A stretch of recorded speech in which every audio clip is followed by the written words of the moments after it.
Hello, hello, hello, everyone, and welcome to Getting Real with Paula. Tonight, we are talking to Orphanie Bégon-Leroy, founder of Les Poupées d'Or. While I will give her a little bit of time to introduce herself, I want to preface that conversation with the fact that back in the 90s, when I became a mom, I quickly realized that I wanted a positive representation of my kids, for my kids.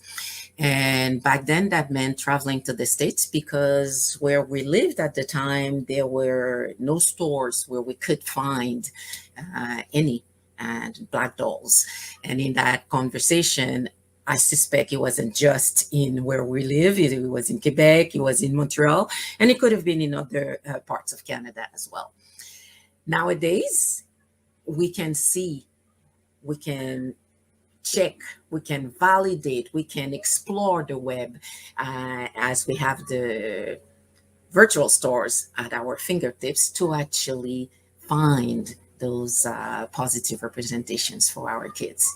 So, this having been said, let me welcome our guest to the stage, Ayofani, and thank you for being here. Hi, Paula. Hello. Thank you so much for having me. My pleasure, my pleasure, my pleasure. I When I discovered you and your dolls, it was just like, oh my God. I might not have young babies anymore, but I'm Mm. thinking, oh, there are women out there who are still looking for this. So, can I ask you to introduce yourself and tell us a little bit about yourself? Yes. Well, first of all, thank you very much for having me. I'm very happy to be here with you today. Well, as mentioned, my name is Orphanie Bégon-Leroy. I'm the daughter of Madeleine Bégon and of Michel Franz Leroy. Who are descendants of Africans that were forcibly taken from their motherland, stripped of their identity, and then forged themselves a new identity and became Haitians. I feel like it's important that I introduce myself as such because it ties into exactly my mission. I'm the mother of two beautiful young children, and I'm the wife of a beautiful African man. And through Les Poupées d'Or, I'm here to contribute to the greater good. And my business was officially registered in 2017. And my mission is to use dolls, Black dolls, to incite children of African descent to be proud of their identity, proud of their roots, and to celebrate who they are as Black children. Thank you. Could you You're share welcome. with us your career path and what led you to become an entrepreneur? Yes, of course. My career path, I can say it's always been that of an entrepreneur. For over a decade now, I've been working for the Immigration and Refugee Board of Canada as an interpreter. So I interpret, my languages are Creole, Haitian Creole, English, and French. And as an interpreter at the IRB, we are considered as self-employed. So already there, Okay.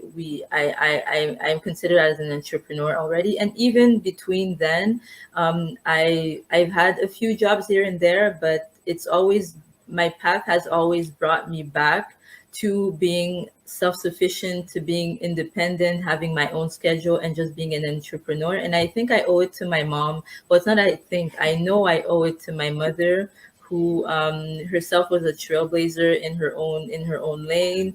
I've always seen her as a woman who had her business, and her mission was to leave a legacy before she passed, and that's exactly what she did. So really, I think I've seen entrepreneurship is something that I've been surrounded with by all my life. Wow, wow, wow. So, a great example to follow. Definitely. You've mentioned your part of your vision was to help young girls, Afro descendant girls, to see and to learn about where they're from and who they are. Definitely. So, what's the vision? How did you come about? I want to do this. Can you tell us a little more? Oh yes, definitely. There's a saying that goes, "It's easier to build strong children than to repair broken men." And that's like the fuel behind what I do. I personally believe that the quality of your life is in direct link to the with the way that you perceive yourself. The more positive of an image you have of yourself, the greater of the life you will build for yourself, and the more inferior you'll feel, the lesser quality of the life you will have. And you will be limited in what you think you can do and cannot do depending on the way you perceive yourself. And Les Poupées d'Or is here to validate Black children, to let them know that they are beautiful, first of all, and that they come from a rich and amazing heritage. And that we live in a world where their color is frowned upon, is looked down upon. The texture of their hair is frowned upon and looked down upon and degraded. And because of this, Black children in particular, they grow up with a sentiment of inferiority. And my goal is to elevate them and to let them know that, well, actually, that hair of yours, that skin color of yours, that's a richness. Be proud of it. And don't let that limit you from achieving the greatest version of yourself. Like, on the contrary, use it, because you come from a rich background, and really there's no limit to what they can do. And you can say that, well, you can achieve that just with dolls. And I say yes, because dolls are a representation of the children. When they see the doll, they directly transpose their identity onto the doll. So if they see a beautiful Black doll with beautiful afro hair, they see their reflection. And that's exactly what I want, as opposed to the children playing with a white doll with blonde hair and light blue eyes, which has nothing to do with who they are. And then if that's in their household, that's what they play with. They go outside, that's who they see. They're surrounded by such people with such characteristics. On television, they see people with such characteristics in different the superior roles, you would say. So it's really important to me that the dolls are used as like one of the main tools to elevate the self-esteem of Black children. So that's really the mission behind what I do. I love it because it's all, as you say, it's all about legacy. It's about self-image. It's Yes. about self-esteem, and Hmm. definitely their identity, as they're often spending a bunch of time playing and, I don't know, making up their stories with those Hmm. dolls. Then Hmm. if I don't have anything that looks like me, it feels as though I'm always on the outside, not on the Exactly. inside. So Exactly. that allows them. Oh, I love it. I just love, oh, you. I love you. You give me chills. Oh, thank you. It's we could see it's always something. And even I sometimes I'm like, really? But they're just dolls. It's just a toy. But when you think about it, it's an important representation. And imagery is everything. Imagery is what you register in your mind, even before the words, even, you see it, it sticks with you. And children, they play with these dolls, they're visual, they play with the hair, and they get to know themselves through the toy. And if they're always playing with like long, silky, straight blonde hair, and then they looking at themselves and they see like this afro and they see this Black skin, that's where the inferiority complex can settle in. And if we don't nip it in the bud, they grow up to be adults who want to, use chemicals to straighten their hair, wear eye contacts to lighten their eye color, use bleaching cream to lighten their skin color. And that's a very big problem. These are big problems that we have in our community. It's all about representation, and it's all about Hmm. seeing yourself as Yes. something valuable and positive, as Yes. someone that has something to offer. And Definitely. sometimes when I have no one that looks like me around, then besides my family, it feels like something is off with me, rather than Exactly. um, I'm still as great and as it has as much potential as anyone else. Exactly. It's interesting because it goes back to what I was trying to do with my kids, and my kids are Mm, grown adults now, and mm. they tell me they joke that I used to play with dolls until way past our kids. And it was, to them it was playing with the dolls, but to Yeah. me it was finding dolls that look like you. So we had Hmm. dolls of all kinds of colors, in the Wow. shades of the brown. Yes. We had different hairstyles. We had Yes. different prints on their clothes. We had Hmm. different shapes for those dolls Yes. because I didn't know what they were going to look like, and Yeah. I didn't want them to feel like one was better. So there was Yes. always, as they were growing up, those dolls all around. They're in boxes right now, but they're about to get out again because the grandkids are coming. Oh, exactly. And I it's know, beautiful. and It's a it's small legacy. things. And Hmm. it's because I know, I remember, there were the Barbies, there were the newborns, there were Yeah. the toddlers, all of those. But at the same time, for me, I wanted them to see not just girls or Yes. boys, but all of them. Yes. Eventually, over time, we extended to include dolls from different origins, whether it was Definitely. the what's it called? What was it? We had some from Japan. We had some anyway Nice. from all kinds, so they could see Wow. the diversity. So Exactly. yeah, I get it. It's motherhood. Definitely. You want them to be able to see. It's the beauty of the diversity and the representation that maybe back then, I remember when I was in school, Mm, you barely saw anything else than the exactly. Caucasians. And when the other groups were represented, not the message was not always as positive. Exactly. So things they Exactly. wanted to think about. Talking Hmm. about motherhood, Yes. you mentioned you're a mother of two young kids, I believe. Hmm. How do you juggle motherhood, family, and running a business? Oh, listen, it's keeping it real with Paula. I'm gonna keep it 100% real. It's a challenge. It's a challenge, but it's a challenge that is worth it in the end. As women, we're the pillars of our family, and we wear many hats. We're moms, we're wives, we're daughters, and the family is not like, if we take it from an African perspective.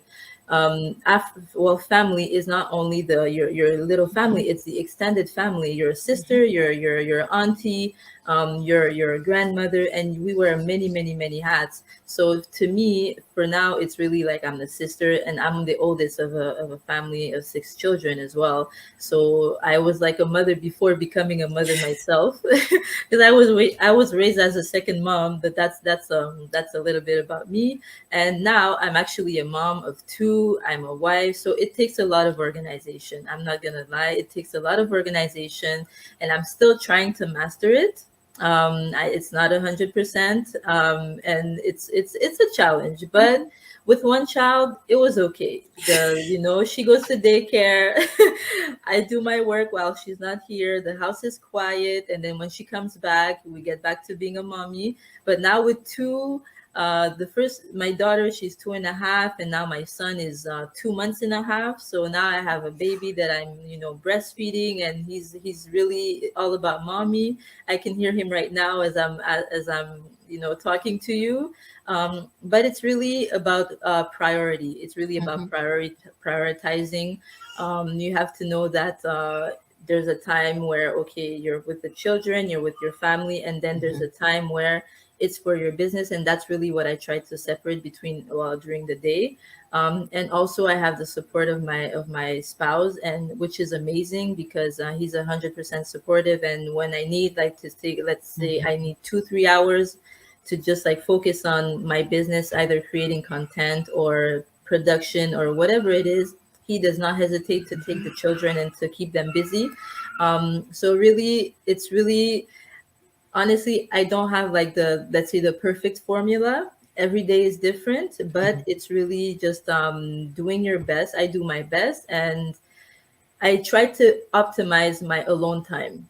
And I can say that with this, I'm like a night owl, because when everybody's asleep, that's when my day starts. It's like I have different shifts Chips. during the day. So during the day is mommy time, and then during the night, that's when the entrepreneur hat comes on, and I do what I have to do, and then that would be my day. Actually, that's my way of balancing it so Mhm. far. I hear it is a family affair where everybody is somewhat involved, but I Mm-hmm. also hear that it's one of those where we have to find our own balance to make it work. Definitely. Because business versus family, you don't want to make Mm-hmm. it a choice. You want them Mm-hmm. to work together. Exactly. And you don't have to choose. I feel like as women, we can, I seriously feel like we can do it all. It's all a matter of knowing your limits, Hmm. of knowing yourself, and of just finding the right balance for you. But I feel like you don't have to, there's no choosing between, okay, I have to be a mom 100%, or I have to be a homemaker 100%. No, because as women, we have our missions. As we're individuals before becoming a mother. You were yourself, and then you had your children. But your missions, your desires, your activities, your wishes, your dreams, they don't go away because you're a mom. So it's really just finding like a right balance, and it takes time. Sometimes some people don't find it, some people do. You just make it work, but it's definitely possible to do it, to be fulfilled as a woman, as a mother, as a wife, and as someone who's contributing to society in a positive way. You make me want to try again, but you know what? I'm gonna leave. I'm gonna leave the babies out for the time being. But you're What already are doing some it. of the lessons so far in your entrepreneurial journey Mhm. that you would want to share? A lesson. I can say that I'm kind of a perfectionist. And my biggest lesson was to learn that this is actually a journey. And that not everything is how does the saying go? The day you plant the tree is not the day you eat the fruit. Well, Hmm. that's something that I always have to repeat to myself, because I plant the tree, I plant the seed, and I'm like, okay, come. It's like, where is it? Where are the results? So to me, it was really like just internalizing that this is a journey, that it will take time, and that I have to consistently work, even if it's little by little, to achieve what I see myself Hmm. achieving. And that basically, I was not born knowing it all, Hmm. and that you have the vision, yes, but you have to acquire the knowledge to help you bring this vision to reality. Yeah. And I'm not always gonna get it right the first time, because that's really something that Hmm. I always like. Okay, I have to try it. Everything has to be perfect. It's like wah, wah, wah. No, it doesn't work like that. It doesn't work like that. So No. to me, it's really the lesson was really, it's okay that it's a trial and error journey, and that there are resources that are there, and that are here to help me make the journey Mhm. more enjoyable, and that it's not necessarily me getting it right the first time. So that was really a lesson for me. I love what you're saying from the perspective that we come in as individual thinking we're strong warriors and we can do Mm-hmm. everything. And then when the family arrives, they tag along, but there's with them tagging along, I still have to figure out a little bit of time for them, a little bit of time for me, a little bit Yes. of time for the business or whatever else that I'm passionate about. Mm-hmm. And that requires juggling, that Yes. requires maybe reassessing some Mm-hmm. of those perspectives that we had. I used Mm-hmm. to be a perfectionist as well. I had to Mm. let it go at one point. There are Exactly. tendencies to go back to it, but it's just a sense when you do realize it, it's like, okay, okay, okay, go back Yeah, there, go back exactly. there. You need to keep going. It's not easy. Yeah. Definitely, definitely. Mm-hmm. Um, you might not know, but I'll share with you. I'm all about boundaries. I was a single Mm-hmm. mom working full time. I actually Mm-hmm. had one full time job and one Mm-hmm. part time job. That was what I call a bit of my passion.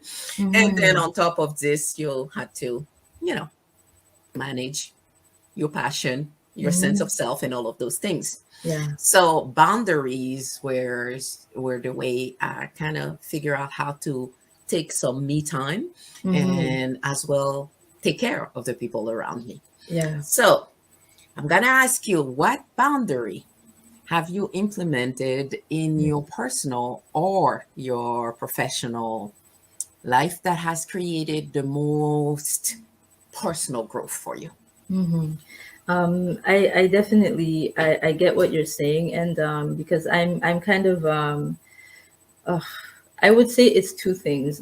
First of all, it's learning to say no, because especially when you're freshly beginning on your entrepreneurial journey, there are so many opportunities, people inviting you here and there, people asking you for this and there.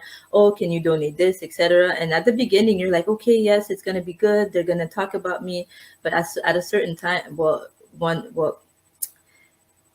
I'm thinking in Creole. I almost spoke in Creole, but at at a certain point, you have to realize that, well, you're here also to make some money and to make profit, and that it's not, it can't always be yes, yes, you're going to be everywhere at once, because Mhm, it's all on you. And so really learning to assess the importance of each event, and learning to see which one will be more beneficial mhm, to your business is something that's, to me, is a boundary that I had to implement. Is just saying yes to a certain mhm, number of events or donations, and or to say no and to politely refuse. And the second one I would say would be my family life, where I can easily be submerged in my business 24/7. And I wake up, the first thing I do is I just go to my computer and I just start. And it's really it's like I do it automatically, and I have to check myself. I'm like, okay, no, you know what? You're gonna take the time, and this is not like the first thing that you're gonna mhm, do. There's other things that you can do. And before I go to bed, that's the last thing I do as well. And I go to bed very late. I can stay up until 1, 2 in the morning. And to me, it's not really a job. It's just that I just try to put in as much time as possible in it. So and that's how passionate I am about creating, about what I'm doing. So my boundary in this sense was really to set the right balance in creating like my family life mhm, and then my business life. So when my daughter comes back from daycare, I know that I stop everything that pertains to the business, and then I'm a mommy, I'm a wife, and then once they go to bed, everybody's asleep, the house is asleep. Now I go back to being the entrepreneur. yeah. And because one thing is that I realized also, especially for the children, the affection and the love that you give them as children, that is gonna shape the adults Mhm, that they mhm, become. And I don't want them to grow up like having an absent mom, mhm, because of course the business is to me, it's a legacy that I want to leave for them. But between leaving a legacy and just like leaving a space where there's no mom, there's mhm. the balance. You There's Yeah. one that is more important than the other. So it would be really to, to me, the boundary was to be a mom, and then at the time that I'm a mom, to be completely present, and then to be the entrepreneur after everybody is asleep, basically. Hopefully I phrased that correctly. I understand what you're saying because you Hmm. don't want the legacy you want to leave behind to become something they end up hating. So it's Exactly. meant to be Wow. a blessing, and you want Hmm. it to remain a blessing and not Exactly. something like for them to think this is what took my mom's attention away. And Perfectly said. yeah, I totally get it. Not an Perfectly easy said. journey because, it's Exactly. again about priorities, about Exactly. juggling, Yeah. about figuring Yeah. out what is in everyone's best interest Hmm. and what is my vision. Because I don't think that without your passion, there are Hmm. things you would still continue doing if Hmm. you weren't passionate about. One Hmm. of the things that I really liked about your dolls is Yes. that you are still making them yourself. Yes. You're sewing their clothing, you're picking Mm-hmm. the fabric, you're Yes. giving them the hairdo you want to give them. Mm-hmm. It is time consuming, It is. but It then is. at the same time, it feels so much more personal to Yes. know that this doll Mm-hmm. comes with some love already, because as Definitely. you're working on it, that's what you're doing. You're passing Mm-hmm. on your love to another little girl or a Yes. little boy for them Yes. to enjoy as well. Yes. Yes. Definitely. And it's and I enjoy it, and I'm happy that I get to create firsthand the my product, well, the doll, and it ties down to like the beauty of being like a small business is that at this point I could still be very much involved in the production myself, and I enjoy it because the proximity that I have with my clients, I can talk to them on the phone. I conversate with them through Instagram, through Facebook, through emails, and we really go back and forth many times with certain clients. And I find it so amazing. I like to be so close to them. Mhm, Whereas, when we start, yes, we want to be this big business, we want to have millions of clients, etc. But at that point, maybe the relationship won't be the same mhm, because you won't have time to call people and then to send the text message. mhm, So it's really, I enjoy being involved firsthand, getting involved in like making the dolls, making the hair, the creation of the clothes and everything, because at some point I know I'll be delegating all of that to other mhm, people. So I really enjoy it for the time that I get to put all my love in the doll, in the creation, and then I wrap her up. I put her in the box, and then I send her away. And every time I'm like, okay, I talk to the doll also. I'm like, you're gonna go make someone very happy, make them happy, and then there's a lot of love that goes into it. And I also believe in energy, and the energy mhm, that I give to these dolls, that goes into making the doll. It's really a loving energy that mhm, I really get the return when the people come back to me and they say their children love the doll and they love the little messages that I leave. So it's a really a beautiful process of creation that I enjoy. because you've mentioned it, it Mm-hmm. was in my mind, but here it is. Mm-hmm. You mentioned those messages that you leave with the dolls. Yeah. I understand that each doll has a name and a Yes. story.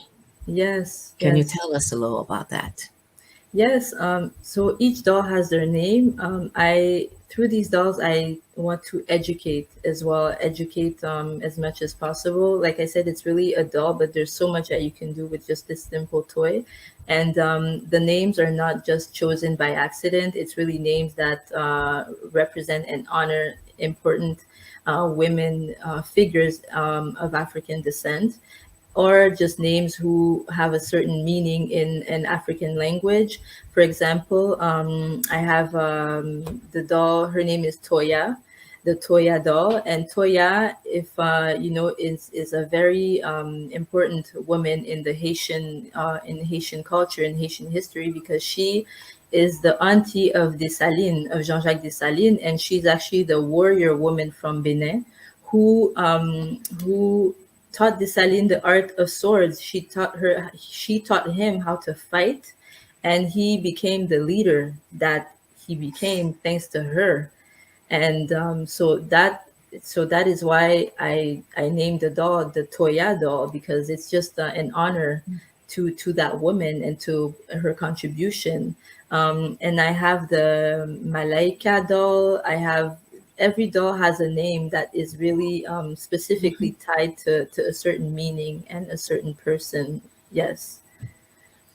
What would be, because I can see the passion as you're talking about it. It's not, I don't get the sense that it is just a business to make Mhm. money. I Mhm. get the sense that it's a bit of an exchange to give more love into the world. At least that's how Mhm. I'm hearing it. Mhm. What would be the top three nuggets that you would Mhm. like women interested in building their ideas into reality, whether it is for business, or while they're at work or just a social enterprise. It doesn't matter. Mm-hmm. What would be those top three nuggets that you want them to hold on to? Yes, what I can say is, and just to bounce back on what you said, it definitely is something that I do. Yes, there's the money that is involved, but I always say, if I could sell each doll for $2, I would, Mhm, because the more children have my dolls, mhm, to me, it's not a matter of like having 12 million children, having $12 million. It's really a matter of having 12 million children, seeing the beauty in who they are, and growing up to be confident people and loving their hair texture, loving their skin color, knowing that their melanin is rich and that it absorbs the sun, and that their hair is or like antennas that absorb the sun as well, and that their hair is magic. I want them to grow up with that, and the more children actually have that sort of confidence, the better the world will be tomorrow. mhm, And so that's really my goal, would be really like to have as many children as possible have these dolls, and boy and girls. And my goal is to also have male dolls, because that's always in mhm, demand, and black boy dolls are very, very, very difficult to find. mhm, So that's definitely on my to-do list. But for the nuggets, for women, I would say, there's no such thing as dreaming too big or too small. Today, we live in a world where everything is like performance, performance, performance. If mhm, you don't have this big idea, this big thing, well, you're not dreaming, you're not seeing big enough. Everybody has their mission, everybody has their contribution, everybody came here for a reason, mhm, and some reasons are bigger. Some accomplishments might look bigger than others, but it doesn't necessarily mean that what your dream is. Like, if your dream is to be a homemaker, a mom, a stay-at-home mom, raising your children, then that's your dream.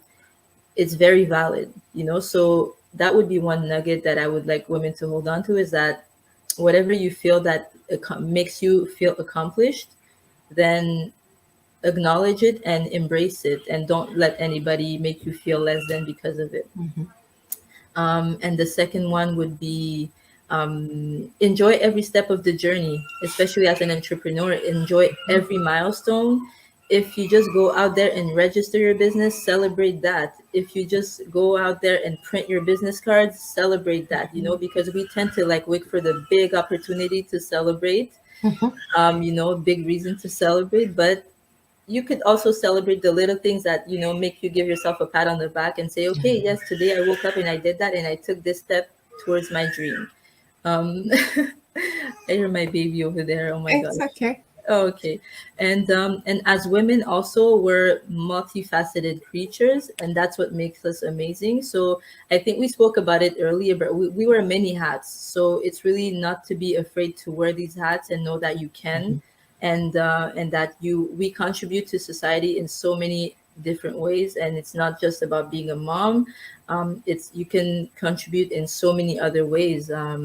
So don't let people just put you in a box and make you think, as a woman, this is what you have to do. You can do so much more. So that would be what I would like women to hold on to. Thank you. And I would tend to agree with you. I'm going back to what you just said. Hmm. We need more dolls for males, for little Yes. Mm. boys. And when we're looking at dolls, and this is my input, it's not a specific request, I'm just saying, we don't just want them to be in sports clothes.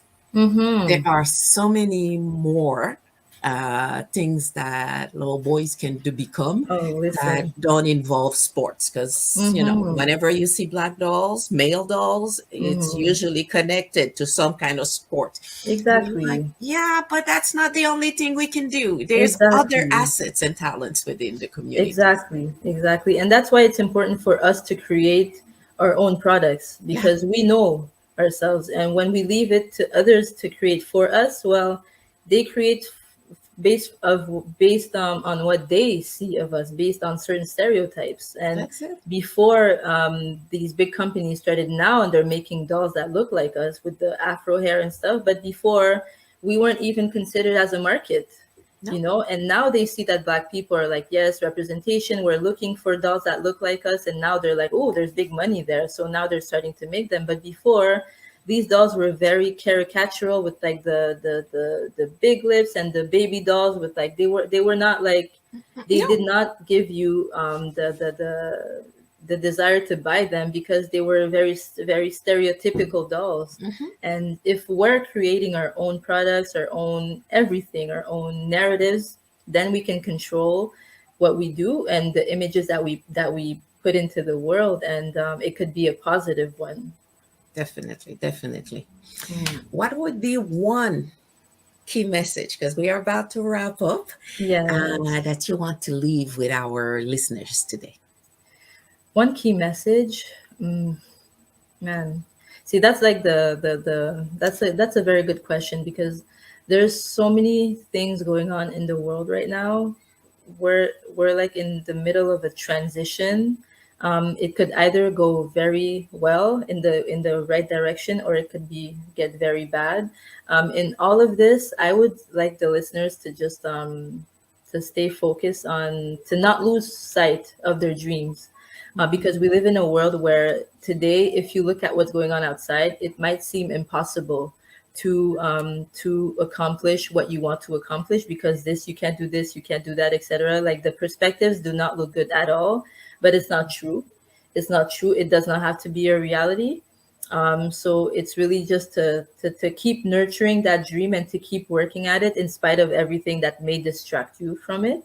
And also, to go back to what I do, to bring things back to the dolls, is just I really wish for humanity to recognize that, well, not even humanity, because once you have that recognition for yourself, you don't care about what people think Mhm. of you. So it would really, to for us as African, of people of African descent, to reconnect with who we are on a deep level, and to realize how amazing and how strong and how powerful we are, and to move according to move Mhm. accordingly, so that we can take our steps rooted in this Mhm. power. Because once we do that, well, there's no limit to what we can accomplish. And if we instill that in our children, Mhm. listen, in 20 years from now, the world would be completely different. So that's really what I would like to leave the listeners with today. I have to say, Mm. uh, if I didn't have kids, I would say I want you as my kid. She gets me. Oh, If wow. I had known your mom, I would Mm. say she did an amazing job in Wow. transferring the legacy. Thank you so much. Oh, my pleasure. That means a lot. Thank you. Thank you. So, how can people get in contact with you or hear about some of the events you do? Yes, they can contact me. Well, my website is www.lespoupées.ca. It's written on the bottom, right there. Also, I'm very, very accessible on Facebook, Les Poupées d'Or, Instagram, les.poupées.d'or, and my email, info@lespoupesdor.ca, and that's also on the website. So I'm very happy to exchange with people, and to just interact. I love it, and I'm very, very, very open to that. You know, I see in your future an event where, thankful to sponsorship, you will be able to give dolls to a lot of kids. Wow. So I don't know when that's going to take place, but trust me, Paula would be more than happy to say, yes, yes, yes. I see that in your Oh, future. thank you so much. I received that. I received that, and I would love that. I'm definitely working towards reaching a point where I can just distribute dolls, and that's what I want to do. That's what I want to do, and I know I'll get there. Something tells me that that's in store. That's in it's written in the stars for me. Thank you, thank you, thank you. It's been a delightful conversation. And as Thank a you. woman with gray hair, I'm thinking, oh, I'm so happy there are people like you growing up and raising Oh, baby children and making them even better, that oh, in thank terms of you. self-identity and affirmation, I'm like, ooh, Thank good you. job. I know you're Uh, doing a good job as a mom. I have Thank you no so doubt much. about Thank that. you. Thank you so much. Thank you very much. It's been a pleasure, and really, as a young woman, I'm looking forward to just seeing our children, our grandchildren become like an extension of who we are. But it's really of giving them everything that we had late, and just having them grow up with it so that they can be on another level when they reach our Definitely. age, and Definitely. so That's what on. we want. Open up so that they can do and live even greater purposes than we even Exactly. had envisioned for ourselves. Thank you so So much. thank you again. Thank you. Thank you for And having me hopefully we again. cross path again very soon. We will definitely. Thank you for having me once again. My pleasure.